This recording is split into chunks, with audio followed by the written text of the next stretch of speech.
And foundation of Mauryan empire reason की बात करने वाले हैं, जहां एंशिएंट इंडिया का पहला एम्पायर फॉर्म होता है। जी हां, हम जानेंगे कि कैसे मगध का राइज होता है एक महाजनपद से एम्पायर तक। इसी बीच हम बात करेंगे अलेक्जेंडर के फेमस इन्वेजन की और फाइनली बढ़ेंगे मौर्यन एम्पायर के फाउंडेशन की तरफ। आइए शुरू करते हैं सबसे पहले मगध की जियोग्राफी से। Geography of Magadh. मगध 16 महाजनपदों में से एक था। ये आज के बिहार स्टेट के पटना, गया, नालंदा और शाहबाद डिस्ट्रिक्ट्स को कवर करता था। इसके साउथ वेस्ट में अवंती था, नॉर्थ वेस्ट में कोसाल और नॉर्थ में वज्जी कन्फेडरेसी। इसकी अर्ली कैपिटल थी राजगृह, जो बाद में शिफ्ट होकर बनती है पाटलिपुत्र। ये एरिया फर्टाइल सॉइल और रिच आयरन माइंस का सोर्स था। अब जानते हैं मगध की पॉलिटिकल हिस्ट्री के बारे में। Political history of Magadh. Magadh का पहला इंपॉर्टेंट रूलर माना जाता है बिंबिसार को, जो कि बुद्ध के कंटेम्पररी थे। बिंबिसार हरियंक डायनेस्टी को बिलोंग करते थे। ये 52 इयर्स तक मगध के राजा रहते हैं, रफली from 544 BC to 492 BC. Bimbisara Magadh की टेरिटरी को बढ़ाते हैं through marriage alliances and war. Kosala की प्रिंसेस के साथ मैरिज करने पर इनको काशी का कुछ पार्ट डाउरी में मिलता है। वहीं अंगा को वॉर में जीत लिया जाता है। साथ ही वैशाली की लिच्छवी प्रिंसेस के साथ शादी करने से मगध की डिप्लोमेटिक पावर बढ़ती है। कहा जाता है कि बिंबिसार को उनके ही बेटे अजात शत्रु इम्प्रिजन कर देते हैं और मार देते हैं। लेकिन बिंबिसार की डेथ का मतलब ये नहीं था कि मगध की पावर कम हो जाए। मगध की पावर और भी ज्यादा बढ़ जाती है अंडर अजात शत्रु, जो 492 बीसी में मगध की राजगद्दी पर बैठते हैं। अजात शत्रु कोसाल के राजा प्रसेनजीत पर अटैक करते हैं और पूरे काशी पर अपना कंट्रोल एस्टैब्लिश करते हैं। उसके बाद ये टारगेट करते हैं वज्जी को, जिसमें कंस्पिरेसी की हेल्प से डिसेंशन पैदा कर जीत हासिल करते हैं। अजात शत्रु रूल करते हैं 460 बीसी तक। उसके बाद मगध के राजा बनते हैं उदयन। उदयन गंगा और सोन नदी के कॉन्फ्लुएंस पर एक फोर्ट कंस्ट्रक्ट करवाते हैं। उदयन के बाद एक नई डायनेस्टी आती है मगध में, शिशुनाग की। इनका सबसे बड़ा अचीवमेंट था अवंती की पावर को डिस्ट्रॉय करना। शिशुनाग डायनेस्टी लंबे समय तक नहीं रहती और उसकी जगह आती है नंद डायनेस्टी। नंदर्स को इंडिया का पहला एम्पायर बिल्डर भी कहा जाता है। तो अब थोड़ा डिटेल में जानते हैं पावरफुल नंद डायनेस्टी के बारे में। Story of Nand dynasty. Nand dynasty 343 से 321 बीसी के बीच मगध को रूल करती है। इसके फाउंडर थे महापद्मनंदा। पुराणास में महापद्मनंदा को क्षत्रिय क्लास का सफाया करने वाला कहा गया है, क्योंकि इन्होंने नॉर्दर्न इंडिया की सभी रूलिंग डायनेस्टीज जैसे कि पांचालस, कुरुस, अस्मकस, इक्ष्वाकुस, सूर्यसेनाज एक्सेट्रा को हराकर इनके स्टेट्स को एनेक्स कर लिया था। इंडिया और ग्रेको रोमन ट्रेडिशंस इनको लो बर्थ का बताते हैं। बुद्धिस्ट टेक्स्ट्स में इनको अननोन लीनिएज का बताया गया है। सभी सोर्सेज में नंद डायनेस्टी के 9 रूलर्स बताए गए हैं, लेकिन इनके नाम को लेकर सभी में डिफरेंस देखने को मिलता है। लास्ट नंद किंग धननंद को बताया जाता है, जो महापद्मनंद के बेटे थे। इनके पास एक विशाल सेना थी। ग्रीक सोर्सेज के अकॉर्डिंग नंद की सेना में 20,000 कैवलरी, 2 लाख इन्फेंट्री, 2,000 चैरियट्स और 3,000 एलिफेंट्स थे। महापद्मनंद कलिंग को भी कॉन्कर कर लेते हैं। लास्ट नंद रूलर धननंद के टाइम में ही अलेक्जेंडर का इन्वेजन इंडिया पर होता है। लेकिन अलेक्जेंडर की आर्मी ईस्ट में मगध की सेना का सामना करने के लिए आगे नहीं बढ़ती। इसलिए अलेक्जेंडर और धननंद कभी आमने सामने नहीं आते। लेकिन धननंद अपने असभ्य स्वभाव और शोषणकारी टैक्स पॉलिसीज की वजह से अनपॉपुलर बन जाते हैं और मगध की प्रजा उनके खिलाफ जाकर चंद्रगुप्त मौर्य की हेल्प करती है मगध का राजा बनने में। चंद्रगुप्त मौर्य धननंद को हराकर 321 बीसी में मौर्यन डायनेस्टी की शुरुआत करते हैं, जिसकी बात हम आगे डिटेल में करेंगे। तो दोस्तों, मगध के राइज को तो हमने जान लिया। अब आइए समझते हैं कि ऐसे क्या रीजंस थे कि 16 महाजनपदास में से मगध ही एक एम्पायर फॉर्म करने में सक्सेसफुल होता है। Causes of Magadh's success. Magadh की सक्सेस के पीछे बहुत सारे फैक्टर्स थे, जैसे एक रीजन था एम्बिशियस और काबिल रूलर्स का होना, चाहे वो बिंबिसार हो या महापद्मनंदा। ये सभी रूलर्स मगध की पावर बढ़ाने के लिए पैशनेट थे। दूसरा फैक्टर था मगध की जियोग्राफिकल लोकेशन। यहां पे रिच आयरन माइंस थी, जिससे मगध के रूलर्स को वेपन्स की इजी सप्लाई पॉसिबल थी। मगध का रीजन फर्टाइल एरिया था, इसलिए यहां पे एग्रीकल्चरल सरप्लस भी ज्यादा अटेन होता था, जो रूलर्स इजीली टैक्स के फॉर्म में कलेक्ट कर सकते थे। इस रीजन में एलिफेंट की भी अबंडेंट सप्लाई थी, जो हेल्प करती है एक पावरफुल आर्मी बनाने में। इसके अलावा मगध की कैपिटल्स का स्ट्रेटेजिक पॉइंट पर होना भी एक फैक्टर था उनकी सक्सेस का। पहली कैपिटल राजगीर 5 हिल्स से सराउंडेड थी, इससे उस पर कॉन्क्वेस्ट करना मुश्किल था। दूसरी कैपिटल पाटलिपुत्र बहुत सी रिवर्स जैसे कि गंगा, गंडक, सोन और पुनपुन के कॉन्फ्लुएंस पर थी, इसलिए उसको वाटर फ्रंट या जलदुर्ग भी कहा जाता था। इसको भी कैप्चर करना इजी नहीं था। ये रिवर्स ट्रांसपोर्ट का इजी मीडियम भी थी, जिससे ट्रेड बढ़ता है, जैसे कि गंगा के रास्ते वाराणसी, कौसाम्बी जैसी सिटीज के साथ ट्रेड होता था। इसके अलावा मगध के रूलर्स को मेटालिक मनी के बढ़ते यूसेज और टाउन्स के डेवलपमेंट का भी फायदा पहुंचता है, क्योंकि ट्रेड और कॉमर्स के डेवलपमेंट पर वो टोल टैक्स कलेक्ट कर सकते थे। ये टैक्सेस हेल्प करते हैं एक विशाल आर्मी को मेंटेन करने में। ये सभी फैक्टर्स मिलकर मगध को एम्पायर बनने में सक्सेस दिलाते हैं। मगध के राइज के टाइम ही एक और इंपॉर्टेंट हिस्टोरिकल इवेंट होता है, वो था अलेक्जेंडर का इन्वेजन। तो चलिए अब उसके बारे में भी जानते हैं। Alexander's invasion of India. Magadha empire के नॉर्थ वेस्ट बॉर्डर पर था इरेनियन एम्पायर। यहां 4th सेंचुरी बीसी में ग्रीक्स और इरेनियंस के बीच फाइट चल रही थी वर्ल्ड सुप्रीमेसी के लिए। मैसिडोनिया के अलेक्जेंडर की लीडरशिप में ग्रीक्स फाइनली इरेनियन एम्पायर को डिस्ट्रॉय कर देते हैं।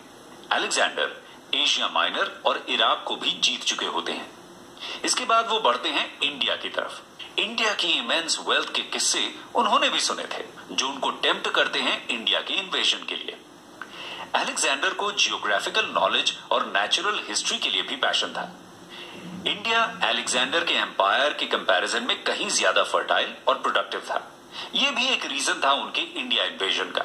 नॉर्थ वेस्ट इंडिया की पॉलिटिकल कंडीशन भी अलेक्जेंडर के प्लान को सूट कर रही थी, क्योंकि ये एरिया बहुत सी इंडिपेंडेंट मोनार्कीज और ट्राइबल रिपब्लिक्स के बीच डिवाइडेड था। अलेक्जेंडर के लिए इन्हें एक एक करके जीतना आसान था। अलेक्जेंडर काबुल से खाइबर पास के रास्ते 326 बीसी में इंडिया आते हैं। उनको 5 महीने लगते हैं इंडस रिवर तक पहुंचने में। अंभी, जो तक्षशिला के रूलर थे, अलेक्जेंडर के सामने सरेंडर कर देते हैं और बहुत सारे गिफ्ट्स अलेक्जेंडर को देते हैं। इसके बाद अलेक्जेंडर जब झेलम पहुंचते हैं, तब उनका सामना होता है पोरस से। पोरस किंगडम ऑफ अभिसार के राजा थे। पोरस और अलेक्जेंडर के बीच होता है बैटल ऑफ हाइडेस्पस। अलेक्जेंडर पोरस को हरा तो देते हैं, लेकिन पोरस की बहादुरी और साहस से काफी इंप्रेस होते हैं, इसलिए वो पोरस को उनका किंगडम वापस कर उनको अपना एलाय बना लेते हैं। उसके बाद वो ब्यास तक आगे बढ़ते हैं। अलेक्जेंडर तो और भी आगे जाना चाहता था, लेकिन उनकी आर्मी आगे बढ़ने से मना कर देती है। ग्रीक सोल्जर्स 10 साल से लगातार युद्ध करके परेशान हो चुके थे। इंडिया का हॉट क्लाइमेट भी उन्हें पसंद नहीं आ रहा था और अब वो बस घर वापस जाना चाहते थे। उन्होंने मगध की स्ट्रॉन्ग आर्मी के बारे में भी सुना था और वो उसका सामना नहीं करना चाहते थे, इसलिए अलेक्जेंडर के बार बार कहने पर भी वो नहीं मानते। कोई भी दुश्मन हरा नहीं सका था, अपने ही सोल्जर्स के सामने हार जाते। वापस जाते टाइम अलेक्जेंडर बहुत से छोटे छोटे रिपब्लिक्स सिबोई, अगलसोई, क्षुद्रकाज, मल्लस को भी डिस्ट्रॉय करते हुए जाते हैं। अलेक्जेंडर 323 बीसी में बेबीलोन पहुंचते हैं, जहां फीवर से उनकी डेथ हो जाती है। 19 मंथ्स के लिए अलेक्जेंडर इंडिया में रहते हैं। ज्यादातर जीते हुए स्टेट्स को वो उनके पुराने रूलर्स को ही वापस कर देते हैं, जब वो उनकी अथॉरिटी को एक्सेप्ट कर लेते हैं। अपनी टेरिटोरियल पोजेशंस को वो 3 पार्ट्स में डिवाइड करते हैं और सब में एक ग्रीक गवर्नर अपॉइंट करके जाते हैं। वो कुछ सिटीज की भी फाउंडेशन यहां रखते हैं, जैसे कि काबुल रीजन में अलेक्जेंड्रिया, झेलम पर बुकेफला और सिंध में अलेक्जेंड्रिया। तो ये थी अलेक्जेंडर के इन्वेजन की कहानी। अब चलिए समझते हैं इसके इफेक्ट्स को। Effects of Alexander's invasion. Alexander के इन्वेजन की वजह से एंशिएंट यूरोप और एंशिएंट इंडिया पहली बार क्लोज कांटेक्ट में आते हैं। इस इन्वेजन से 4 नए लैंड और सी रूट्स खुलते हैं इंडिया और ग्रीस के बीच। इससे ग्रीक मर्चेंट्स और क्राफ्ट्समैन का इंडिया में आना बढ़ता है और ट्रेड फैसिलिटीज और भी ज्यादा बढ़ जाती हैं। अलेक्जेंडर ने जो सिटीज फाउंड की थी इंडिया में, जैसे कि बुकेफेला, अलेक्जेंड्रिया एटसेट्रा, वहां लार्ज नंबर में ग्रीक लोग सेटल होते हैं। अलेक्जेंडर पहली बार ओशन देखते हैं at the mouth of the Indus. उनको इसकी ज्योग्राफी जानने में डीप इंटरेस्ट था, इसलिए वो अपने एक नेवल ऑफिसर नियाकस की लीडरशिप में एक फ्लीट भेजते हैं to explore the coast. Greek historians ने अलेक्जेंडर के कैंपेन्स के क्लियरली डेटेड रिकॉर्ड्स भी दिए हैं। ये हमें हेल्प करते हैं आगे के इवेंट्स की सही क्रोनोलॉजी डिसाइड करने में। इसके अलावा ये हिस्टोरियंस हमें सोशल और इकोनॉमिक कंडीशंस के बारे में भी इंपॉर्टेंट इंफॉर्मेशन बताते हैं, जैसे कि सती प्रथा के बारे में। नॉर्थ वेस्ट में ऑक्सिन की फाइन ब्रीड की इंफॉर्मेशन भी है। अलेक्जेंडर यहां से 2 लाख ऑक्सिन मैसेडोनिया भेजते हैं। नॉर्थ वेस्ट के छोटे छोटे स्टेट्स को डिस्ट्रॉय करके अलेक्जेंडर यहां मौर्यन एम्पायर के एक्सपेंशन का रास्ता भी साफ कर देते हैं। तो हम कह सकते हैं कि अलेक्जेंडर के इन्वेजन के न सिर्फ पॉलिटिकल बल्कि सोशल, इकोनॉमिक और कल्चरल इफेक्ट्स भी देखने को मिलते हैं। दोस्तों, अभी तक हमने देखा कि कैसे मगध एक महाजनपद अपनी पावर ग्रेजुअली बढ़ाता है और बनता है इंडिया का पहला एम्पायर अंडर नंद डायनेस्टी। इसकी पावर इतनी ज्यादा थी कि अलेक्जेंडर के सोल्जर्स भी आगे बढ़ने से डरते हैं। साथ ही हमने अलेक्जेंडर की इन्वेजन और उसके लॉन्ग टर्म इफेक्ट्स को भी जाना। अब हम बात करेंगे मौर्यन एम्पायर की, जिसने सबसे पहले एक पैन इंडिया एम्पायर की स्थापना की। तो शुरू करते हैं मौर्यन डायनेस्टी के फाउंडर चंद्रगुप्त मौर्य की कहानी से, जिन्होंने अराउंड 321 बीसी में नंद डायनेस्टी के लास्ट रूलर धनानंद को हराने के बाद मौर्यन डायनेस्टी की शुरुआत की। चंद्रगुप्त मौर्य। चंद्रगुप्त मौर्य की बर्थ को लेकर हमें अलग अलग व्यूज मिलते हैं। ज्यादातर हिस्टोरियंस मौर्य फैमिली को लो कास्ट या ट्राइबल ओरिजिन का बताते हैं। बुद्धिस्ट सोर्सेज में चंद्रगुप्त मौर्य को पिपल वाहना के मौर्य क्लैन का बताया गया है। मौर्य नाम भी इसी मौर्य ट्राइब से डिराइव किया गया। पुराणास में मौर्यस को शूद्र बताया गया है। ग्रीक सोर्सेज में भी चंद्रगुप्त को लो ओरिजिन का कहा जाता है। यह भी कहा जाता है कि चंद्रगुप्त मौर्य को उनके पेरेंट्स ने छोड़ दिया था और वो एक हम्बल बैकग्राउंड से थे। अकॉर्डिंग टू द लेजेंड, उनका पालन एक पैस्टोरल फैमिली करती है। दूसरी तरफ चाणक्य एक ऐसे व्यक्ति को ढूंढ रहे थे जो नंद डायनेस्टी को खत्म करने में उनकी हेल्प कर सके। चंद्रगुप्त अपने दोस्तों के साथ खेल रहे थे जब चाणक्य उन्हें पहली बार देखते हैं। चंद्रगुप्त की लीडरशिप स्किल्स से इंप्रेस होकर चाणक्य उन्हें अडॉप्ट कर लेते हैं और ट्रेनिंग देते हैं। अब जानते हैं कि कैसे चंद्रगुप्त बनते हैं मगध के राजा। Chandragupta's rise to power. Chandragupta Chanakya की हेल्प से अपनी एक आर्मी बनाते हैं। इस आर्मी की हेल्प से वो नॉर्थ वेस्ट के एरिया को जीत लेते हैं। यहां अलेक्जेंडर के जाने के बाद सिचुएशन ऐसी थी कि कोई भी पावरफुल रूलर नहीं था, इसलिए इसको जीतना बहुत आसान था। इसके बाद वो नंद रूलर धनानंद की आर्मी को हराकर 321 बीसी में मगध के राजा बनते हैं। धनानंद और चंद्रगुप्त मौर्य के बीच हुई बैटल की डिटेल्स हिस्टोरिकल सोर्सेज में नहीं मिलती। हम बस इतना जानते हैं कि चंद्रगुप्त मौर्य की जीत होती है और नंद डायनेस्टी के शासन का एंड। अब जानते हैं चंद्रगुप्त मौर्य के राजा बनने के बाद के कुछ अचीवमेंट्स को। चंद्रगुप्त मौर्य's अचीवमेंट्स। मिलिट्री फ्रंट पर चंद्रगुप्त मौर्य का सबसे पहला चैलेंज था सेल्यूकस निकेटर से सामना। 305 बीसी के अराउंड इंडस रिवर के वेस्ट के एरियाज में सेल्यूकस निकेटर रूल कर रहे थे। ये अलेक्जेंडर के गवर्नर थे। चंद्रगुप्त मौर्य और सेल्यूकस निकेटर के बीच युद्ध में चंद्रगुप्त जीत जाते हैं। अराउंड 303 बीसी में दोनों के बीच एक शांति समझौता होता है, जिसमें Seleucus Nicator eastern Afghanistan, Balochistan और इंडस के वेस्ट का एरिया चंद्रगुप्त मौर्य को दे देते हैं। दोनों के बीच एक मैरिज अलायंस भी होता है। कहा जाता है कि सेल्यूकस निकेटर अपनी बेटी की शादी चंद्रगुप्त से करते हैं। साथ ही वो ग्रीक एम्बेसडर मेगेस्थनीज को मौर्यन कोर्ट में भेजते हैं। मेगेस्थनीज काफी सालों तक मौर्यन कोर्ट में रहते हैं और इंडिका नाम की बुक लिखते हैं। इसके बारे में हम आगे जानेंगे, क्योंकि ये एक इंपॉर्टेंट हिस्टोरिकल सोर्स बन जाता है मौर्यन एम्पायर का। इसके अलावा हिस्टोरियंस मानते हैं कि वेस्टर्न इंडिया और डेक्कन में भी चंद्रगुप्त अपना कंट्रोल एस्टैब्लिश करते हैं। सिर्फ आज के केरला, तमिलनाडु और ईस्ट इंडिया के पार्ट्स चंद्रगुप्त मौर्य के एम्पायर का हिस्सा नहीं थे, लेकिन अलग अलग पार्ट्स को जीतने की डिटेल्स हमें नहीं मिलती। ग्रीक राइटर्स सिर्फ इतना लिखते हैं कि 6 लाख की आर्मी से चंद्रगुप्त मौर्य पूरे देश को जीत लेते हैं। सौराष्ट्र या काठियावाड़ में इनका कंट्रोल था। ये बात प्रूव होती है रुद्र दमन के जूनागढ़ रॉक इंस्क्रिप्शन से।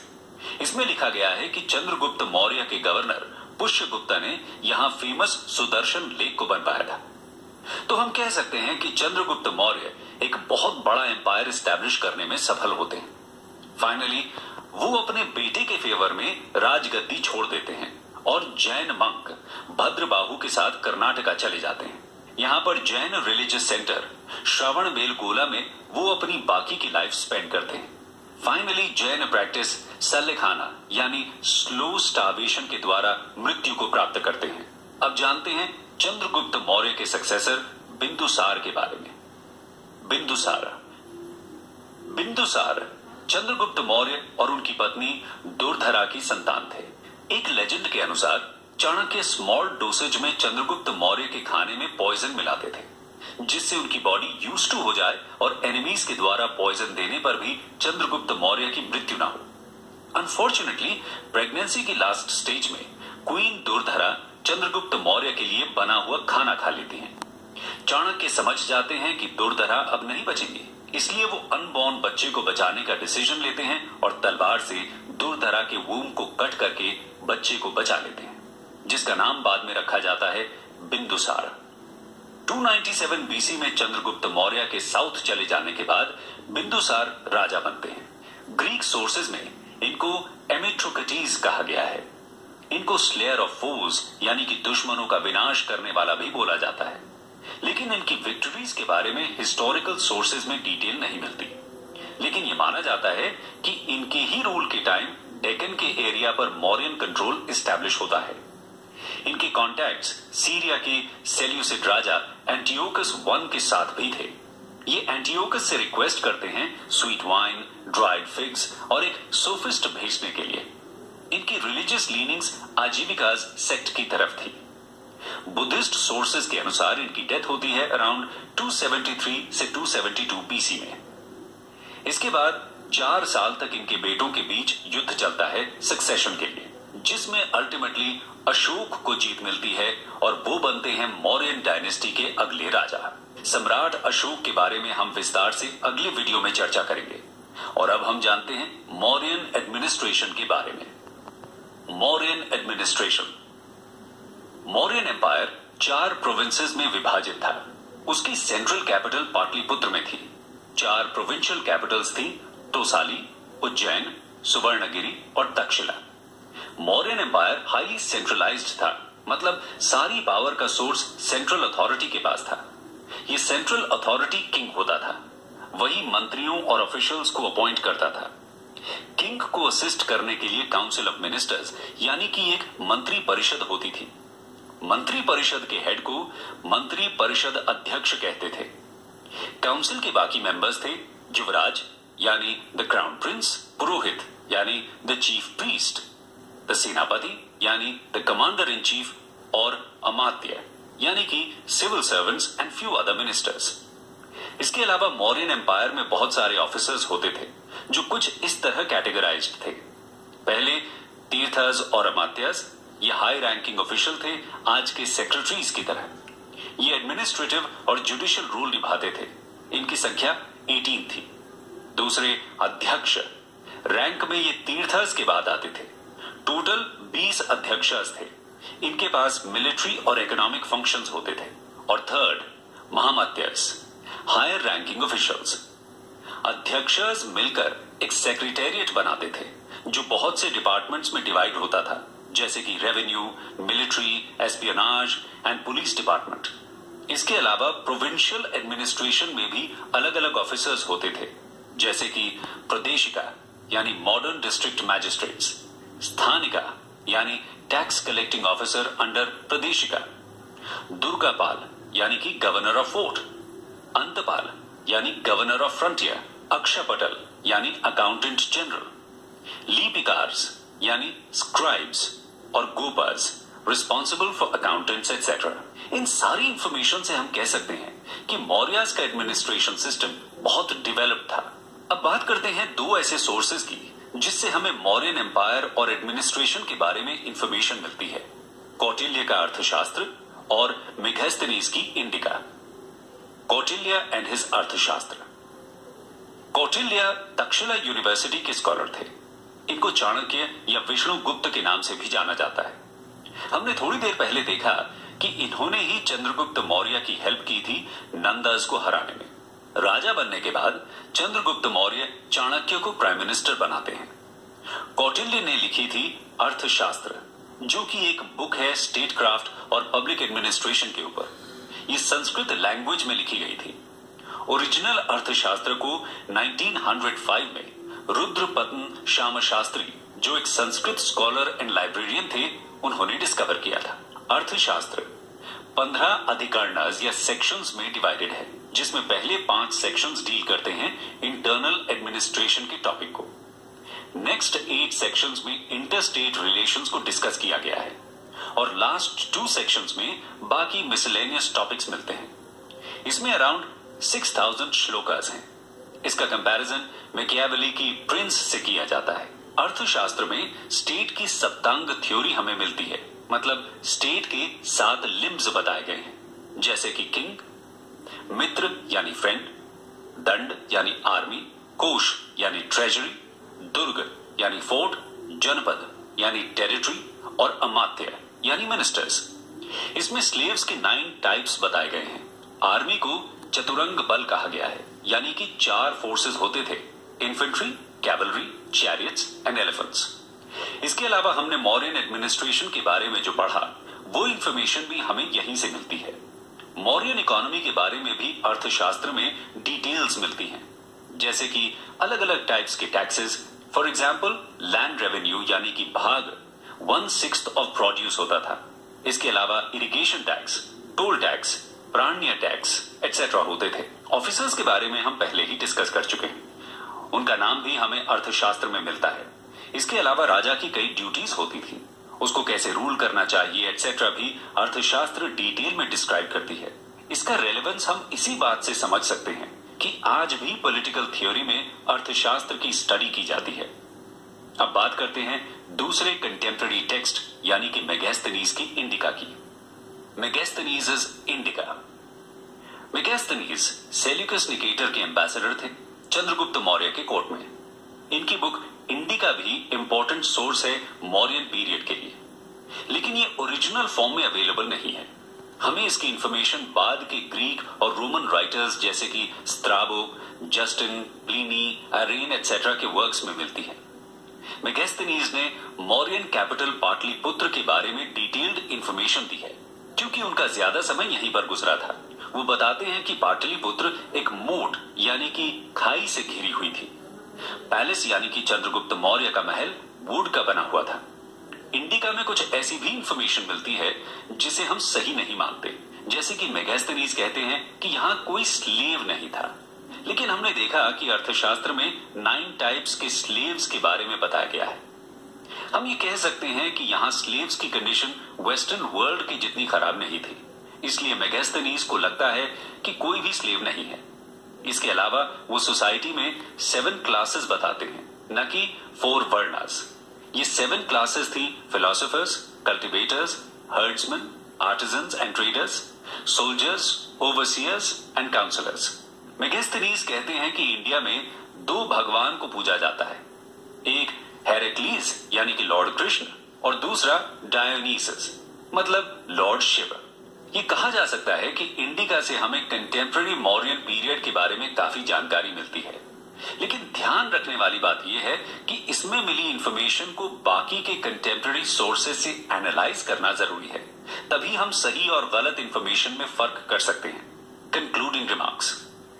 तो दोस्तों, हमने जाना कि कैसे एक हम्बल ओरिजिन से शुरुआत करके चंद्रगुप्त मौर्य बनाते हैं अपने टाइम का सबसे बड़ा एम्पायर, और कैसे इस एम्पायर में एक स्ट्रॉन्ग सेंट्रलाइज्ड एडमिनिस्ट्रेशन को मेंटेन किया जाता था। कहा जाता है कि उनका एम्पायर कंपैरिजन में अलेक्जेंडर द ग्रेट के एम्पायर से कम नहीं था। उनकी ही लेगेसी को आगे बढ़ाते हैं उनके बेटे बिंदुसार, जिनकी कहानी हमने जानी, और बिंदुसार के बाद आते हैं अशोक, जिनके बारे में हम नेक्स्ट लेक्चर में पढ़ेंगे।